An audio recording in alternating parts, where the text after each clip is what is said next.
ಇಷ್ಟೆಲ್ಲ ಜಗಳ ಆಗಿದ್ದೆ ನಿನ್ನಿಂದ ಇನ್ ಮೇಲಿಂದ ನನ್ನಿಂದ ಅನ್ಸನಕ್ಕಾಗಲ್ಲ ನೀವ್ ಹೊಡ್ಯಾಕ್ ಬರ್ತೀಯ ಬರಲ್ಲ ಅಷ್ಟೇ ಹೇಳ. ನಾ ಬರಲ್ಲ. ಅಷ್ಟೆಲ್ಲ ಭಯ ಕುಂತ್ರ ಸುಮ್ಮ ಇದೆಯಲ್ಲ ನೀನ್ ಗಂಡ್ಸ ಹೌದಾ ಅಲ್ಲ? ಹೋಗಿ ಅವ್ನು ಹೊಡೆದ ತಕ್ಷಣ ನಾ ಗಂಡಸಲ್ಲ. ಜಗಳ ಅಂದ್ರೆ ಏನ್ ಅನ್ಕೊಂಡಿ? ಇವತ್ ನೀ ಅವ್ನು ನೋಡಿತಿ, ನಾಳೆ ನೀನ್ ನೋಡಿತೇನ. ಒಂದ್ಸರಿ ಜಗಳ ಸ್ಟಾರ್ಟ್ ಆತಂದ್ರ ಸತ್ರ ಮುಗಿಯೋದಿಲ್ಲ. ಹಂಗಂದ್ರ ಅವ್ರೆಲ್ಲ ಅಂದಿದ್ ಜಂಕ್ಷನ್ ಸುಮ್ ಕೂಡ ಮೆನ್ ನಾವು ನಮ್ ಬಗ್ಗೆ ಏನ್ ತಿಳ್ಕೊಂಡಾರ ಅವ್ರು? ಅವ್ರು ನಮ್ ನೆನಮಕ್ಳು ಅನ್ಕಂದ್ರ ಪರವಾಗಿಲ್ಲ, ಆದ್ರೆ ಜಗಳ ಆಡೋದ್ ಬೇಡ. ಜಗಳ ಆಡೋದ್ರಿಂದ ನಮ್ ಮರ್ಯಾದೆ ಅಷ್ಟಲ್ಲ, ನಮ್ಮಿಂದ ನಮ್ ತಂದೆ ತಾಯಿ ಮರ್ಯಾದನ ಬೀದಿಗೆ ಬರ್ತಾ.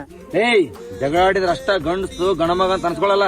ಅವ್ರ ಅಪ್ಪ ಅವ್ರವ್ನ ಚೆನ್ನಾಗಿ ನೋಡ್ಕೊಂಡು ಅವ್ರಿಗೆ ಹೆಸರು ತರ ಅಂತ ಕೆಲಸ ಮಾಡಿ ಅವ್ರ ಮನಿಗ್ ಒಳ್ಳೆ ಮಗ ಅನ್ಸ್ಕೊಂಡ್ರ ಅವೊಬ್ಬ ಗಣಮಗನ. ಜಗಳ ಆಡೋದ್ರಿಂದ ಪ್ರಾಬ್ಲಮ್ ಸ್ಟಾರ್ಟ್ ಆಗ್ತಾ ಹೊರತು ಸಾಲ್ವ್ ಆಗಲ್ಲ.